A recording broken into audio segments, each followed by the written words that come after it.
Hello, and welcome to today's story. If you enjoy this kind of content, don't forget to hit the like button and subscribe for more. The story you're about to hear is based on accounts and rumors. Its full truth can't be confirmed. Now sit back, relax, and let's dive right in. 2 months ago, I bought a pair of headphones from a classified ad that looked like it had been copied and pasted straight out of a dead forum. No brand, no marketing. The listing title read, Audio Experiments Over-Ear for Research/Testing Only. The price was suspiciously low. The description was a single paragraph that felt like it had been written by someone who hadn't spoken aloud in a while. No music playback, not intended for entertainment, contains pre-recorded samples for study of acoustical perception and empathic response. Do not use during sleep. Do not use with pacemakers. Do not use if you suspect pregnancy. I read it twice, laughed at the weirdness, and bought them anyway because this is how you break stories into your own life. One shrug at a time, because the part of my brain that should have raised a hand and said, hey, maybe don't order medical hauntings off the internet, had stopped coming to meetings. They arrived in a brown box with a return address that turned out to be a closed convenience store. Inside, matte black over-ears in a soft pouch, a stiff USB-C cable, and a small white card that said, in crisp serif letters, forward-facing coil. Do not reverse. There were no buttons, no logos. The ear cups were heavy for their size, cold like a coin that's been sitting out of the sun. I tried to pair them with my phone. Nothing showed up in Bluetooth. No power light, no pairing beep. I held them anyway, half annoyed, half impressed by the commitment to being unfriendly. I put them on. No hiss, no comforting pink noise, just the feeling of padded cups sealing me off from the world. I waited for my disappointment to bloom into buyer's remorse. That's when I heard the first voice. It wasn't a radio scan or a ghost hunting EVP whisper. It was a woman, mid-sentence, breathless like she'd sprinted up a flight of stairs and stopped on the landing to call out to someone a half floor below. Words stuttered because her mouth kept remembering to breathe. Please, if anyone can hear me, I'm stuck under. I can't get my leg out. I think it's broken. I think scraping sounds, metal on stone, a hollow cathedral echo like a tunnel had learned to talk. Then another voice, a man this time, deeper, tighter, whispering prayers I recognized from bedtimes 20 years ago. I tore the headphones off. The room came back all at once. Refrigerator hum. Upstairs neighbor walking like he wears ankle weights. My own breath too loud in my ears. I put them back on. Same woman, same tunnel air, different words. Please, I know this sounds crazy. If you can hear me, say something. Just knock, please. I knocked on my table, stupid, reflexive. She kept talking, not hearing me. It rolled over me like cold fog. These weren't live calls, they were recordings. The ad had said as much, pre-recorded samples. But that made it worse, somehow, more obscene. Who records a gallery of people begging for help and calls it a study? I took the phones off again and told myself it was a fake. Some art student's installation on empathy, like that museum room with the video of strangers crying. I put them on the counter, plugged the cable into my laptop, and opened my audio software. There was no device driver, no input, no way to record whatever I was hearing. The headphones didn't even register as power hungry when I plugged them in. The battery icon on the laptop didn't budge. Curiosity made a shape out of me. I set my phone on the table with the microphone app open, hit record, then put the headphones back on, and held one cup an inch off my ear to try to leak the sound into the phone mic. A terrible idea, guaranteed muddy audio, but at least I'd have proof later that I hadn't imagined it. The voices were clearer the second time. The The tunnel man started a sentence over and over, as if the right way to say it would open a door. The woman's begging clicked into anger and back to begging, like a metronome stuck between two tempos. Words bled into each other, not because of bad quality, but because panic doesn't respect punctuation. I stopped recording after 3 minutes. I listened to the file. Shockingly, it wasn't useless. You could make out whole phrases. The room tone sounded like the inside of a metal drum. I shared it to my laptop, dragged it into the software, and looked at the metadata out of habit. Creation time. Today at 21:07. Okay. Originated September 12th, 2025. 21:07:44 plus 1 hour. I glanced at the clock on my laptop. 21:07. The same. The originated field meant nothing, just some artifact from my phone's recording app. And then I noticed the line beneath it, a field I'd never seen before. Source epic plus 72 hours, 0 minutes, 0 seconds. I stared because it looked like a timer. Then the woman in the recording said, clear as a conversation at a kitchen table, "It's Friday. I only know because we had pizza. It's Friday, right?" And my mouth went dry because it wasn't Friday. The next night I listened again. Different voices. A boy who sounded 14 reciting his address through tears. A whisper so close it tickled my ear, asking if I could please turn on a light. A voice that never raised above conversational volume, explaining very carefully how to stop a car that's filling with smoke when you can't see your hands. The phones didn't have any controls. If there was a way to change the track, I never found it. I discovered only one variable. When I wore them, after midnight, the voices were louder. Around 3 a.m., they were almost intimate, as if I'd pressed my ear to their mouths. In the afternoon, it was like listening through 4 walls. I started writing what I heard. Not because I planned to post it, just to claw some order into my head.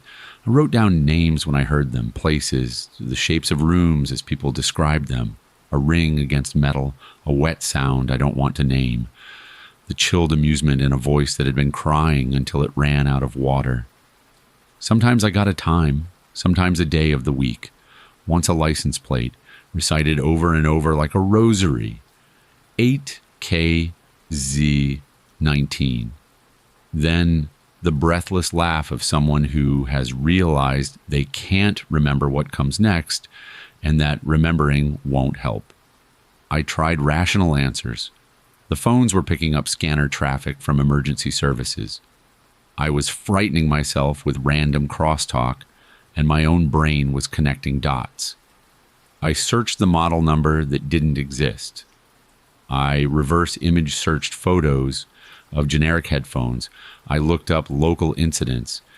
Nothing lined up because, of course, it didn't. Every rational answer frayed when you pulled at it. Then the third night happened. I'd fallen asleep on the couch and woke to the ache behind my eyes that means you should have drunk water hours ago.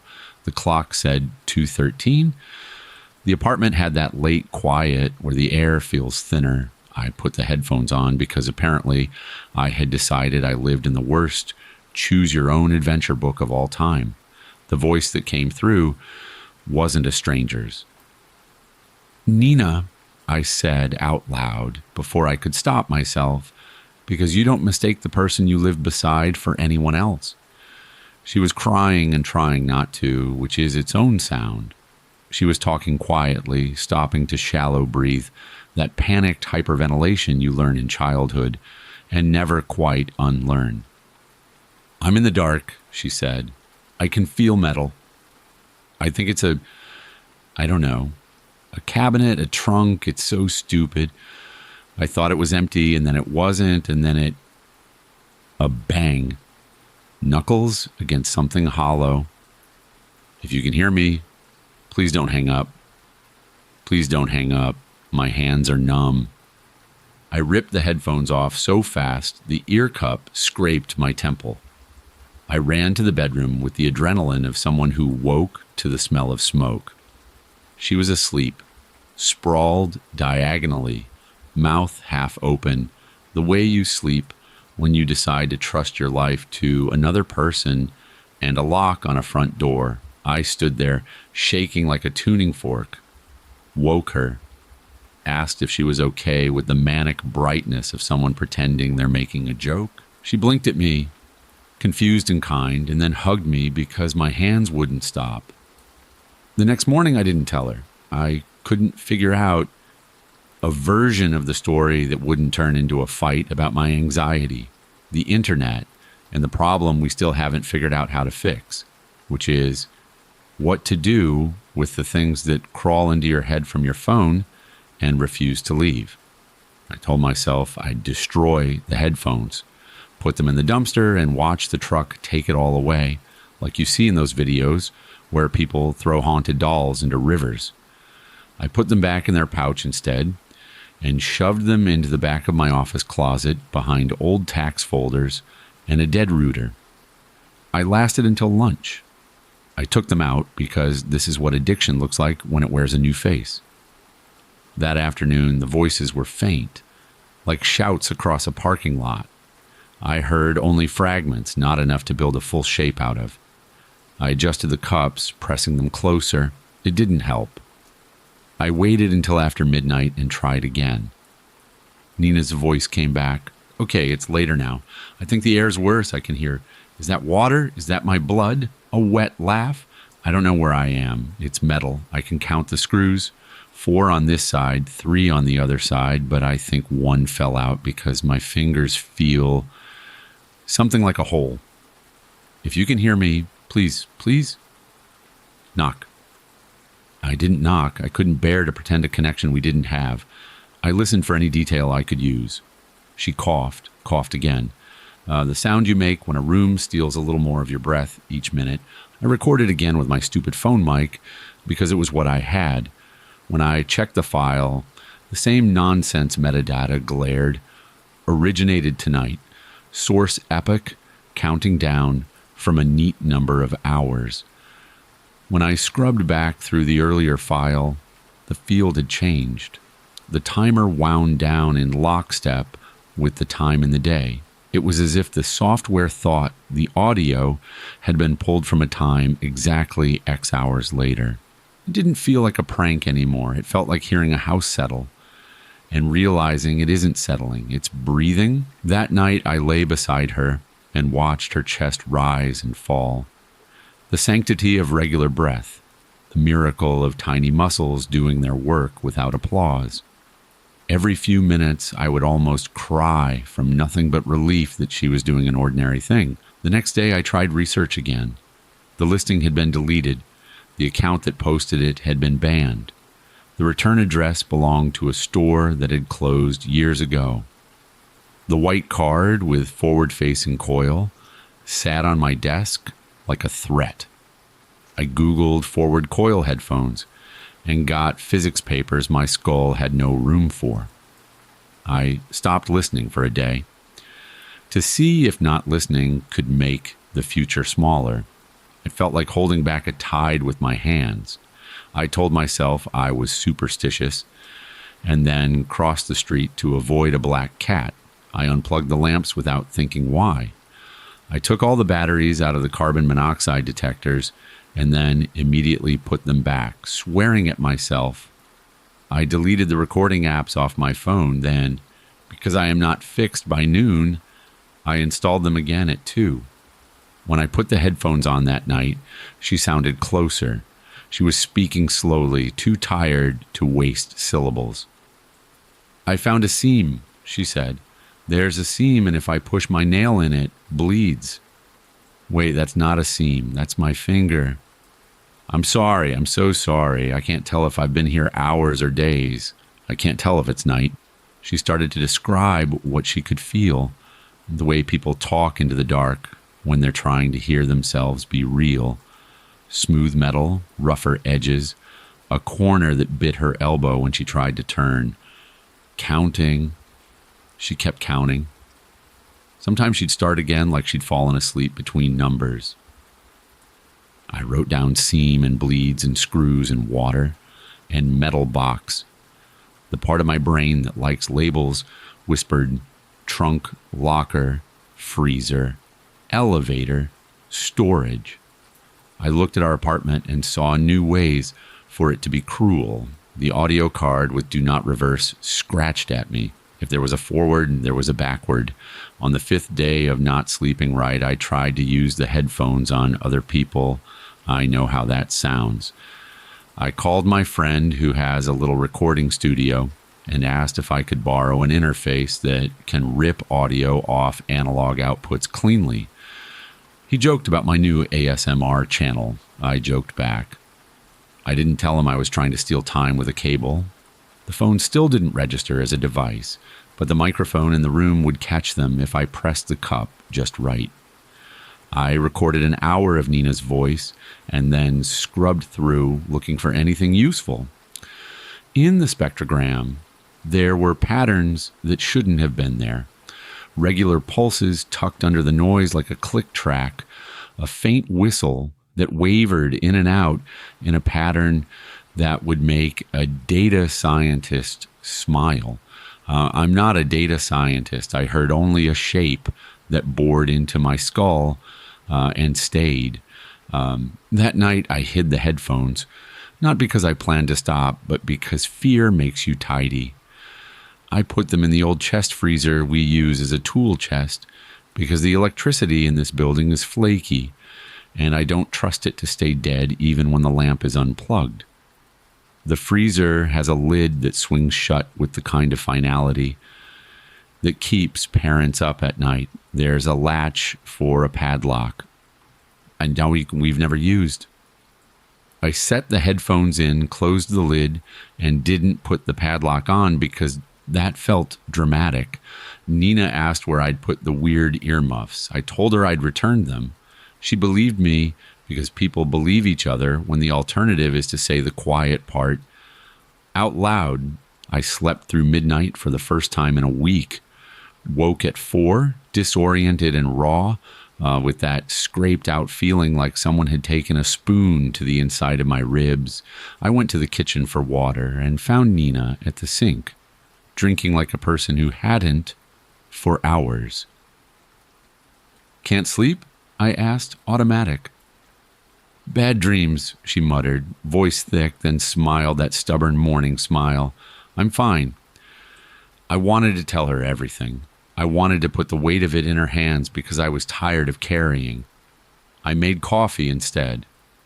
I thought hiding the headphones would silence everything. It didn't.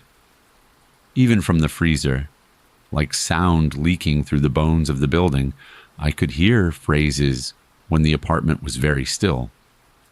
Not out loud, not in a way anyone else would hear if they walked in, the way you sometimes hear a song that isn't playing become the only thing your brain wants to play anyway. At noon, I checked the freezer. The headphones were exactly where I'd left them. Their cold felt guilty on my palms. I didn't put them on.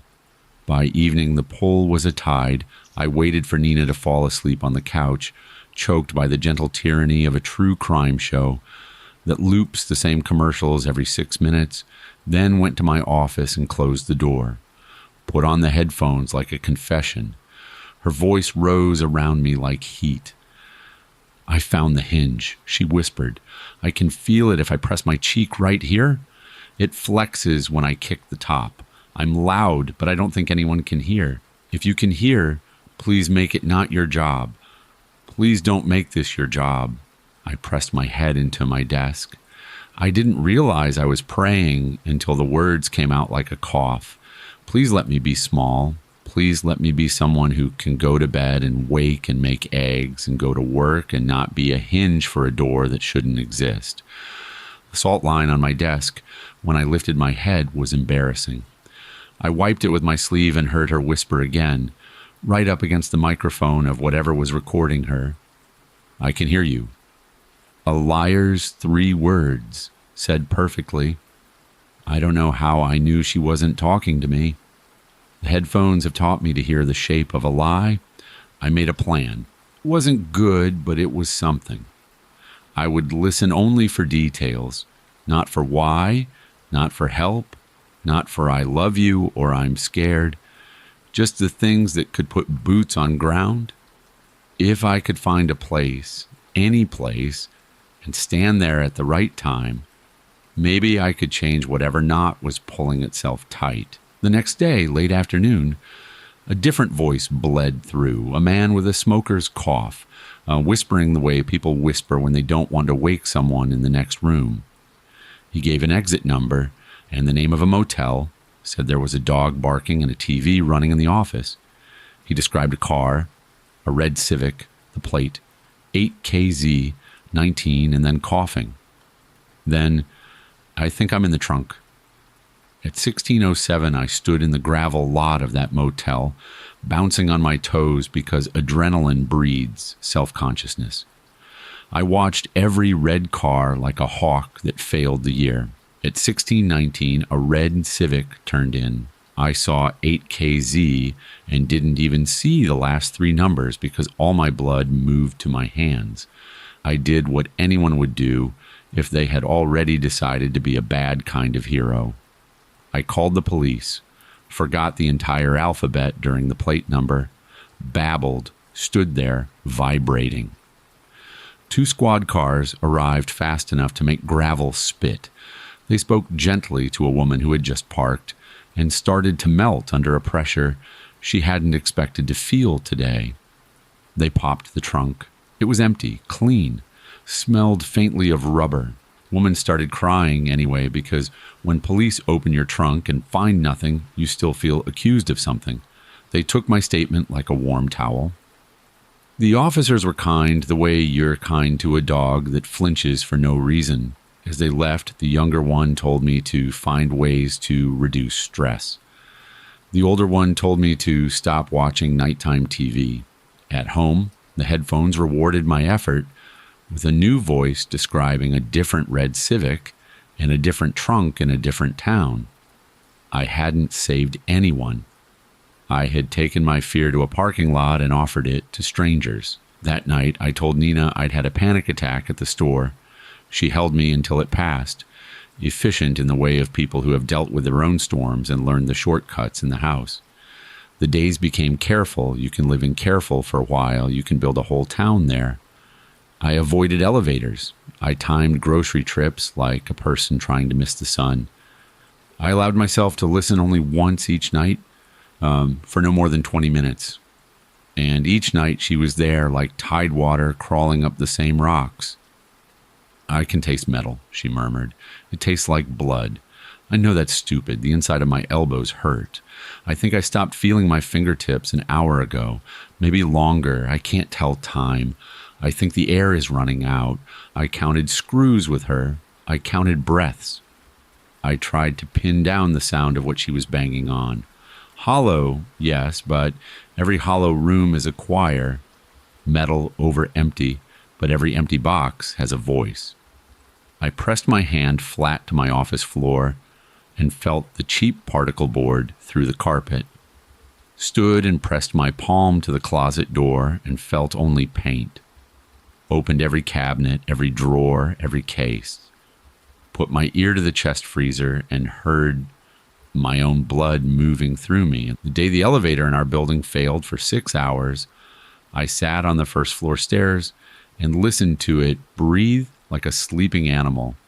And I only went back up to the apartment when a neighbor's kid skated past me and laughed at something on his phone, and the world felt briefly stupid and safe. At 2:10 3 nights later, I woke because the apartment had changed pressure. That's the only way I know how to describe it. The air felt like it does before a storm, just on the wrong side of my body. I walked to the kitchen in the dark, and the freezer lid was slightly ajar. Not a lot, not cartoonishly. Enough to make cold gather along the edges like thought around a word. I didn't put my hand in it. I went back to bed and laid on my back and watched the pattern on the ceiling from the streetlight outside. Nina rolled over and threw an arm across me like a seatbelt.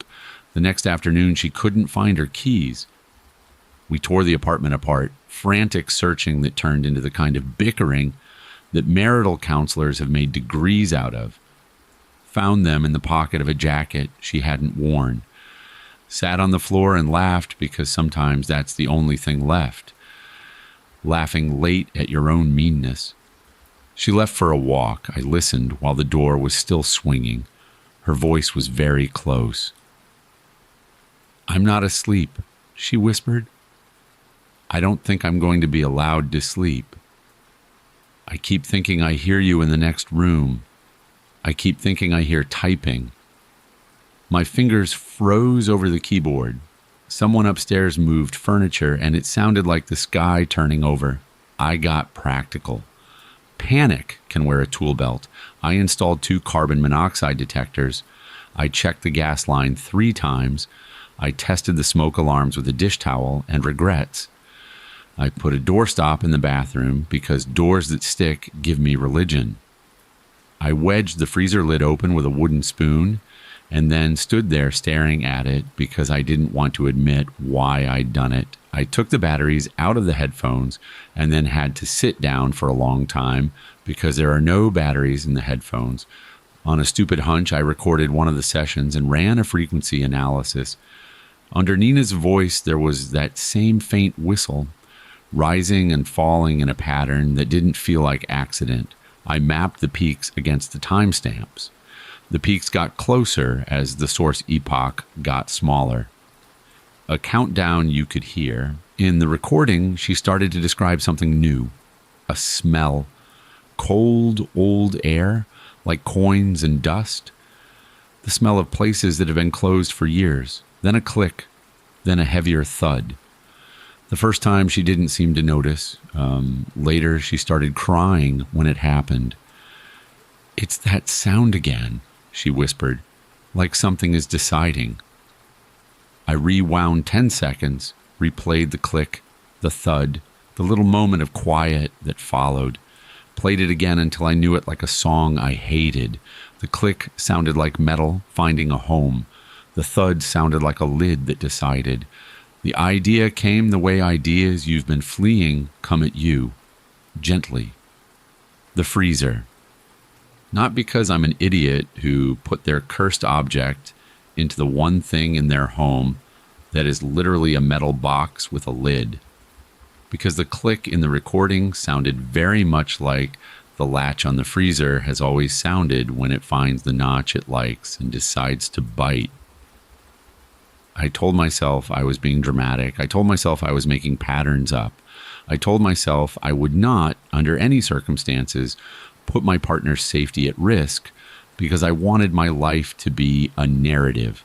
I moved the headphones out of the freezer because telling a story and living it are different verbs, and I wanted to sleep.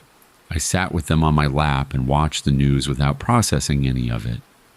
Nina came back from her walk, glowing with cold air, tucked her hands under her legs on the couch, told me about a dog she'd met who had opinions about sticks. Normal life is so stupidly beautiful. You don't realize you're worshiping it until the church collapses. The next morning she was late for work and in a hurry and asked if I'd seen her scarf. The yellow one, the one we bought the day the weather turned. I said I hadn't. She kissed me quick and left. I looked for the scarf anyway because I am not useful until I'm useful late. I found it behind the office door, half caught on the hinge. I went to hang it on the hook and saw the freezer lid open 3 inches. The wooden spoon on the floor. The lid had knocked it out when it fell. My scalp prickled like a dog's hackles. I opened the lid and took the headphones out, even though I had already moved them last night, because fear makes you forget what you know twice in a row. Nina texted that she'd be home late. Meetings. I made food and ate half of it and put the rest in the fridge because I am not fixed by dinner either at 8 p.m.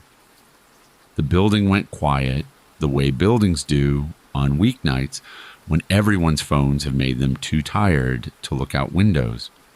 I put the headphones on because there was no version of me that wasn't going to.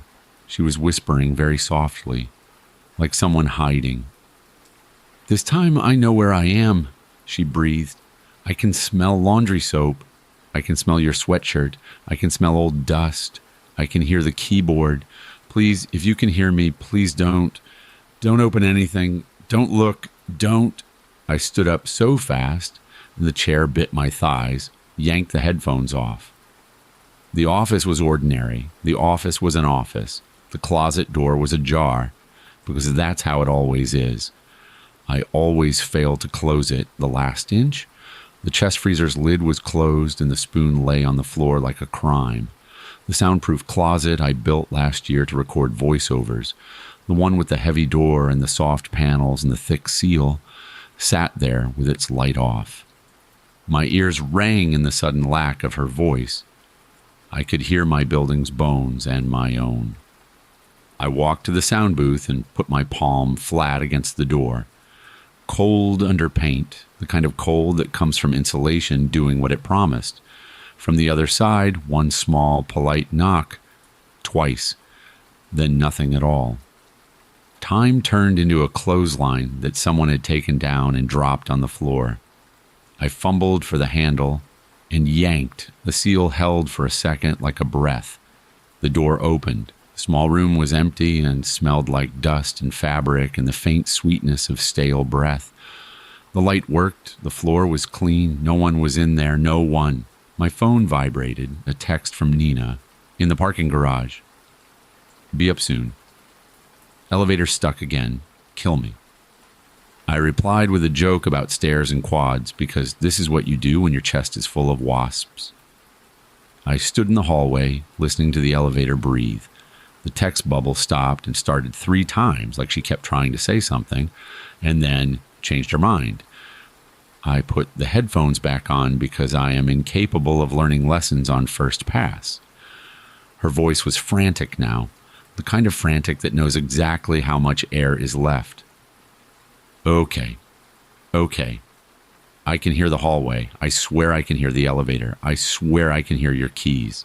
Please open the lid. Please, please. I understood it too late. The freezer. I ran on legs that felt like furniture. Hit the kitchen doorway half wrong with my hip. Crossed the tile so fast I slid. The lid was down. The latch was engaged. The padlock dangled open because I am not the person who learns to use locks when they need to. I lifted the latch and it caught because metal sticks when it's scared. My fingers wouldn't. The second try worked. The lid fought me, then gave. Cold air crawled up my arms and found a home in my shoulder sockets. Inside, the headphones, black mat, tidy coil of cable, white card, do not reverse face down. The space empty otherwise. God bless old freezers for being too big. I put my arms in, because crazy wants proof. I pressed my fingers to the bottom, scrabbled for hidden seams like I was in a spy movie, and the prop department had been kind. A voice in my ear through the headphones said, "Please, soft, in a way that will break me when I think of it 10 years from now, if I get 10 years. Then I heard her in the hallway. Keys. The tired shuffle of a person who has climbed more stairs than she meant to climb. The soft curse you let out when your hands are full and the door has ideas. I left the headphones in the freezer. I crossed the kitchen like a bad dream and opened the door. She looked so normal I wanted to laugh. Hair yanked into a loop, cheeks pink from cold, the yellow scarf tied badly because she's always in a hurry. She smiled like she always does, and then stopped, smile fading as she looked at me. "You look like you've seen a ghost," she said, and then shook her head. "No, that's too easy. A bill. You look like you've opened a bill."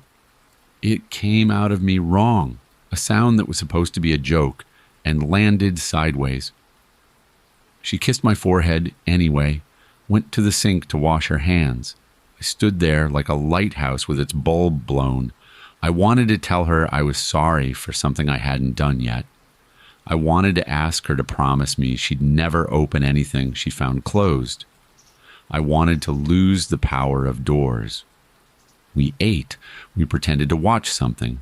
She fell asleep with her head on my thigh.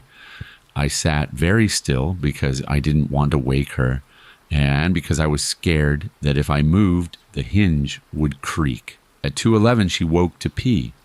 I heard the bathroom door open and close, heard the faucet, heard the cabinet under the sink slam, because it does that once and then never again if you don't touch it for hours. At 2:14, my building breathed in and didn't quite breathe out. I padded to the office, put on the headphones like a penitent. The recording was so clear, it felt like sound had found a way to leave fingerprints on the air.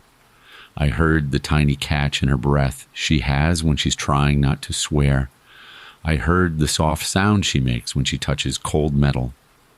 I heard the polite knock against hollow space. Twice. Then the click of a latch that is decided and the thud of a lid that has consented to gravity. "Okay," she whispered. "Okay, it's me. This is stupid. I'm sorry. I'll be quiet. I don't want to waste the air. I think if I bang, it gets worse." The thought came with the obscene calm of disaster logic.